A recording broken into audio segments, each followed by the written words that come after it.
Welcome to your If Astrology Isn't Real minisode, presented to you by CosmicRx Radio, where I spill the tea on this week's headlines. Politics, pop culture, world events, all written in the stars. Let's dive in. If astrology isn't real, then why did a record-breaking amount of people flood the streets for the No Kings Parade this past weekend, right during the Libra new moon, amongst some very other interesting astrology that I'm going to break down for you? You just can't make this up. The astrology is astrology, and it's all being a little bit too literal sometimes, but that's why we're here to break it down, to remember that history doesn't repeat, but it does rhyme. And astrology has the playbook behind the rap battle that we are experiencing right now on planet Earth at this time.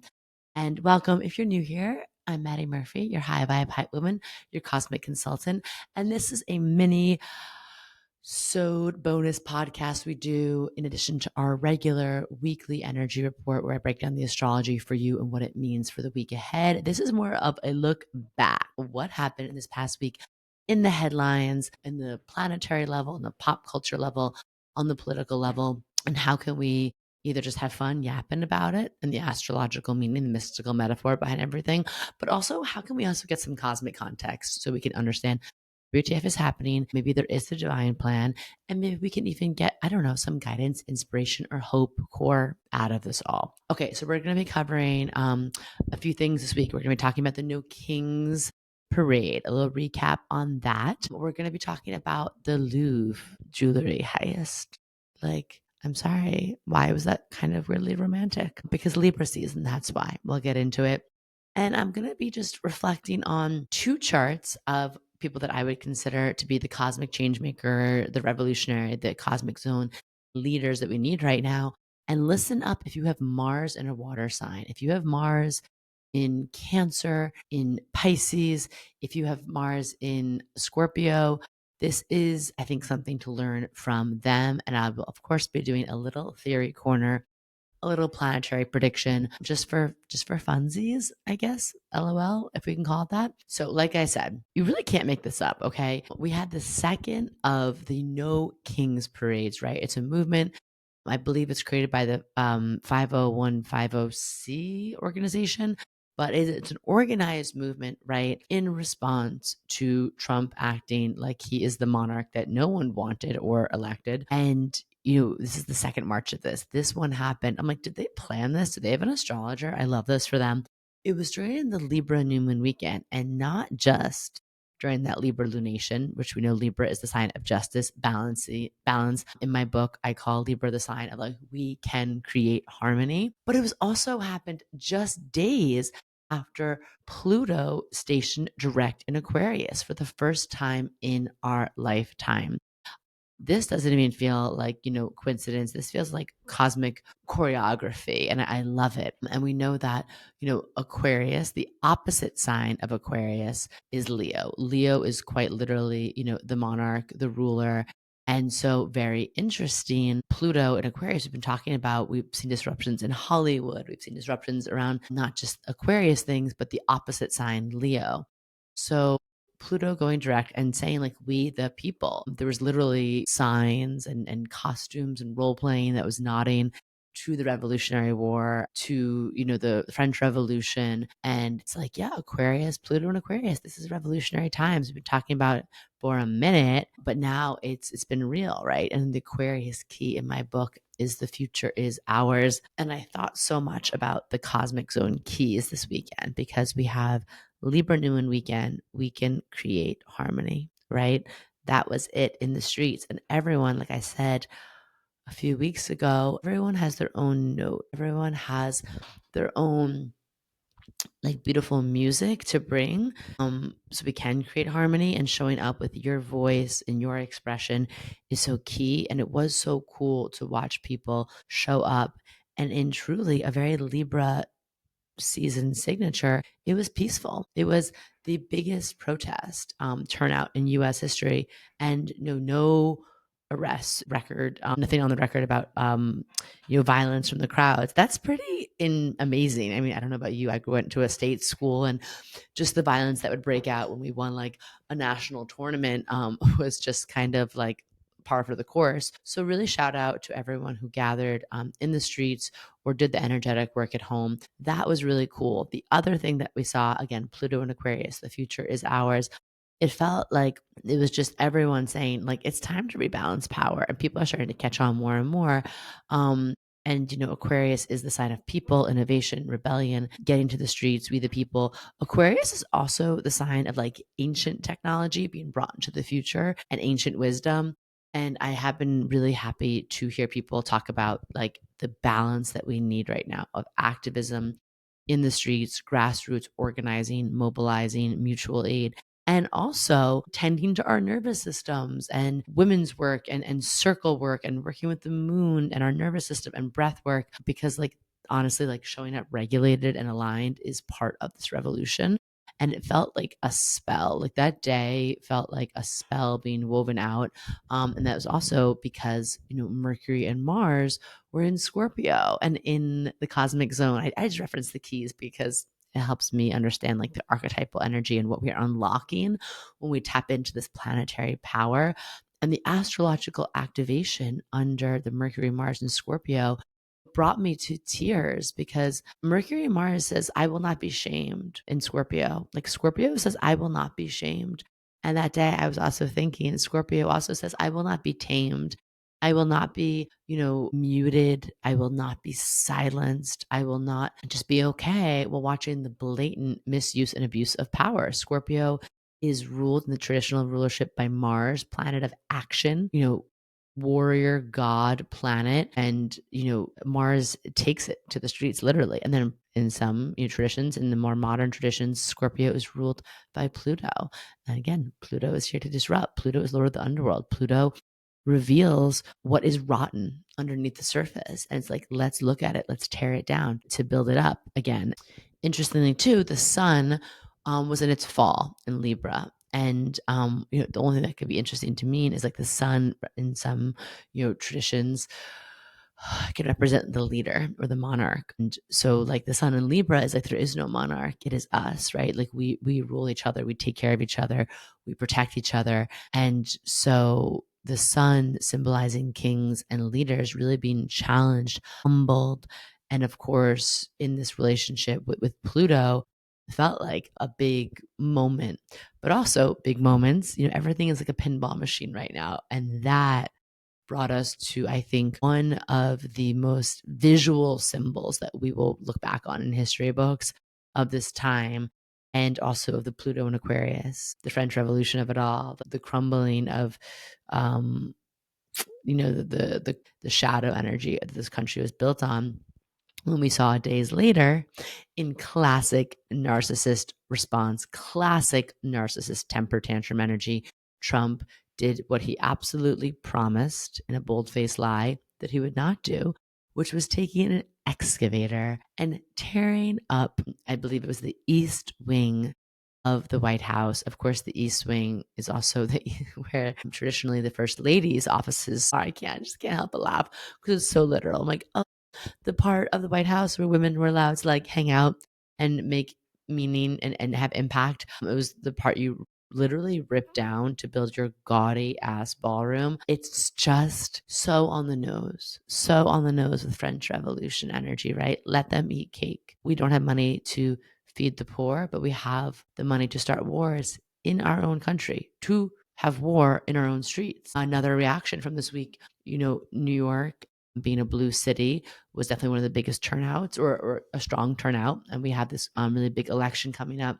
that's going to be challenging a lot of the status quo in the mayoral race. And we saw some really violent, unnecessarily over the top shows of force and aggression blocks from my house on Canal Street, on Broadway. And all of this, that what happened in the White House feels like, yes, like the more they react like that, the more they know that we the people are trying to organize, trying to mobilize, and saying this is not it for us. So again, they have money for war on Americans' own citizens. I mean, I saw videos of just people like me, like everyday people walking to work, getting involved to protect their neighbor and getting, hit, pushed, shoved. And I'm like, oh, this is what our tax dollars are going for. Cool. We've spent enough money on ICE. I was listening to an economist talk. Enough money on ICE this year that we could have for the next decade. Free childcare for up to age 5 for everyone in this nation. Think about that. And of course, fact check me on that. But that, just the numbers that are being thrown around, Kristi Noem's private jets and this ballroom, there is going to be a point where you take away people's food stamps, their health insurance. Marjorie Taylor Greene herself talked about. Did anyone see that? How her children, their healthcare premiums are doubling. And she's like, this is not okay. You do that while you're building a gaudy ass ballroom in front of the American people. That is a spitting in the face. It's like we know corruption happens, but usually it's behind closed doors. It's on back rooms, back alleys, below tables. This is in front of our face. And that felt like such a Pluto in Aquarius moment. Like the wrecking ball, the excavation of the old. And in some ways it's so hard. In other ways, I'm like, this is what has to happen, in my opinion. But doesn't mean we don't protest, we don't fight, we don't organize, but it's part of, right? It's part of what is unfolding. And that felt like an actual tower card moment, like the literal tower card. So as we move into this, like we're going to be seeing, I'm going to talk about it later, the upcoming full moon, we're going to continue to see 2025. I just want to remind us, has been one of the fastest, most intense years in human history. It's just, I've talked about it before, but the sheer amount of planetary movement is unprecedented. So if you feel like that, you're not making it up. It's not just you. And I do believe the arc of this is bending towards justice, the moral arc of the universe. And I don't just believe that because I'm a hippie lover at heart, believe it because of, again, the cycles of history we're in, and because of collective consciousness and awareness and what I see happening. If you're in the New York area too and you want to come, I'm doing a Rituals for the Revolution. It's on Sunday, November, I believe that's 23rd, that weekend, with Amanda Baudier, a really high integrity spiritual teacher, leader, but just a down ass chick, someone I really admire. We are going to be talking about grassroots activism and organization, but also somatic rituals, astrological magic, shamanic work that we can also do, because that's part of Pluto and Aquarius. Aquarius is an air sign. It's about energy, and everything is always about energy, but you're going to notice that more and more. The energetics in which you bring to every interaction, to your neighborhood, to your community, to your relationships, to your art, to your work, to how you shop, to how you eat, is all going to make a difference, right? Over the next, especially few years. Yes. So much beautiful things, so many beautiful things that were happening that, King's Day astrology. And the last thing I just wanted to point out, I wrote it down here. I thought it was interesting.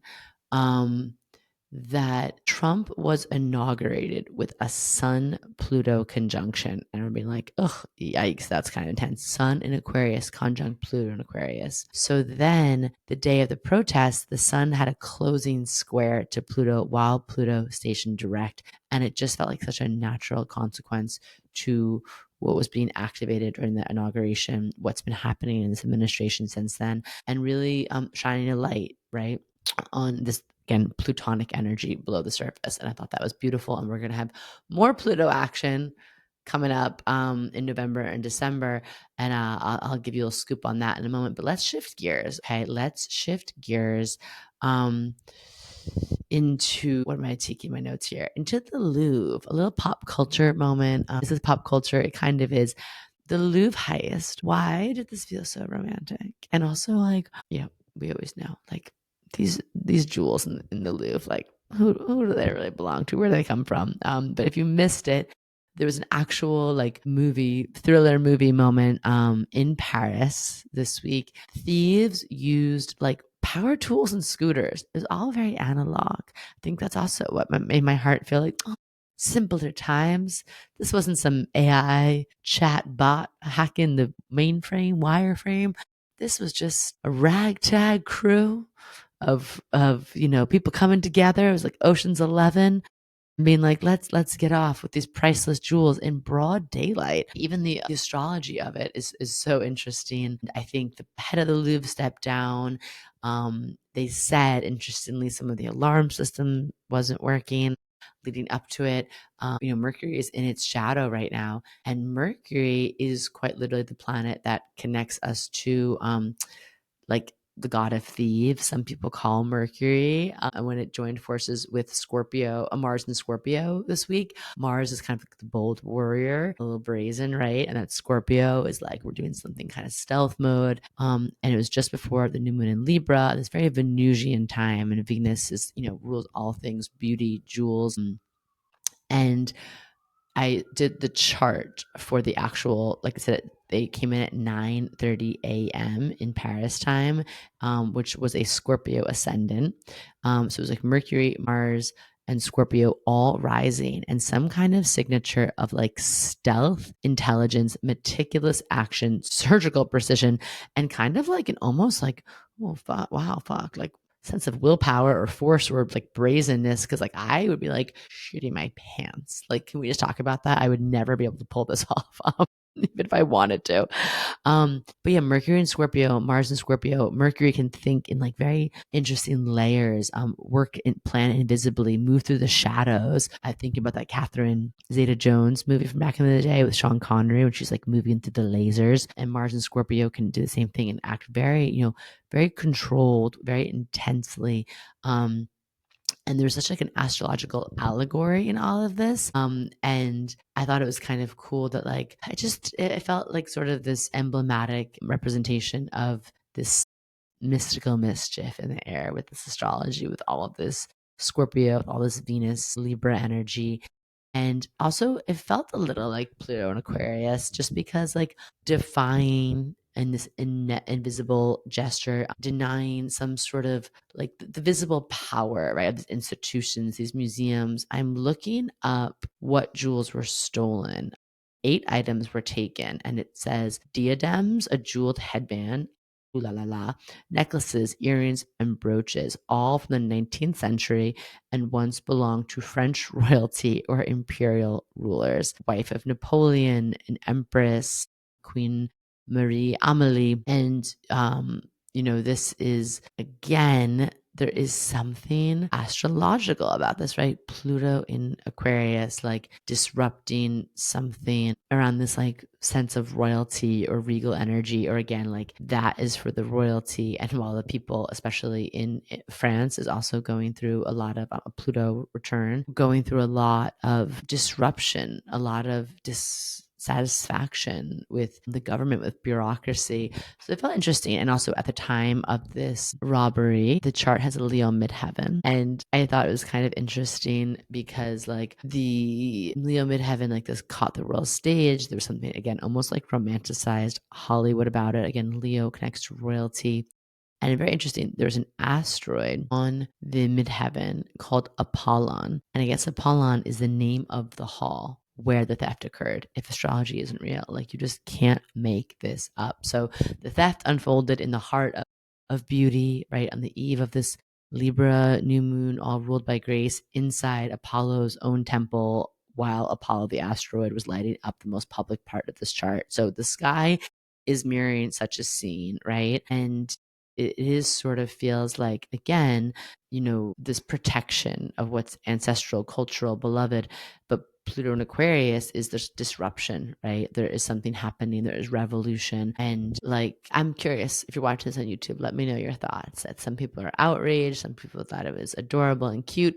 Some people think it's like just, again, another, not that these people deserve this jewelry necessarily, but that there is something there that feels like a symbol of the moment, of people. If you're going to like ignore the demands of the people are going to start doing things for themselves. So we will see. And I bet you there's going to be more to this story that is going to unfold as Mercury moves out of Scorpio, as Mars moves out of Scorpio, and as Mercury begins to retrograde around November 9th or 10th in Sagittarius, we might understand and have a light shown on this situation. We might learn more about the situation, the people. But yeah, I think that there was something very like a mirroring in the collective psyche around what happened there. So you let me know. Okay, before we get into just some charts and some people that I've been admiring in the news and in the world stage, just a little theory corner, just a little heads up. We have this Taurus full moon coming up on November 5th. Let me just pull the exact date for you. And in Scorpio and Taurus, like again, the Scorpio energy is always going to reveal, and Taurus energy is a lot about our security and our financial security. And Scorpio connects to shadows, power, to sexuality. So I just want to give us all a heads up that probably around this time, we will be experiencing another big shakeup around things like financially, politically, more headlines around money, power, accountability. I'm feeling like by then we probably will have the government will be open again. But there's a similar astrology happening now as there was in July. And that is when the big, beautiful bill was passed. And that is when the Epstein file thing really emerged full force, or this like whole new, almost like energy of its own. And so I would say that, like, again, the Scorpio revealing something Epstein file, or something around like Taurus, Taurus rules or resources or stability. And there's going to be the full moon, especially in this, like these crazy political times, brings things up to the surface. Okay. Revelations, redistributions, reevaluations. So just, keep an eye on that. And there will be, again, that Pluto and Aquarius squaring the full moon, not like in a super direct, super tight square, but definitely activating that. And again, like this Pluto is such the living embodiment, the mystical mirror, right, of the celestial storyteller of what's happening here on Earth to help us understand it more. So let's pay attention to that. And as always, I love the idea of anchoring, the Earth in different realms with using the new moons and full moons, not only for our personal manifestation practices, but to throw some cosmic creativity, some joyful reimagining, some love, some hope core into the collective as well. So I invite you to do that. Okay, so to wrap up now, and I have always so many things to talk about, so many things I want to say, but this is already 30 minutes. I try and keep these mini-sodes. It's hard. She's got a lot to say. Okay, so what do we do with all of this, right? And astrology isn't here to scare us. It's here to show us this blueprint of this awakening, and we all have a role in this revolution. So when I see certain people on the world stage, and I'm like, fuck yeah, they are badass. I'm like, what can we learn from their chart? So two people that I've been just clocking a lot, Dochi, you hear me talk about them all the time. I love Dochi. I love their work. I love who they are as a person. I love how they're just the breath of fresh air I've been waiting for in terms of artists for the revolution. And,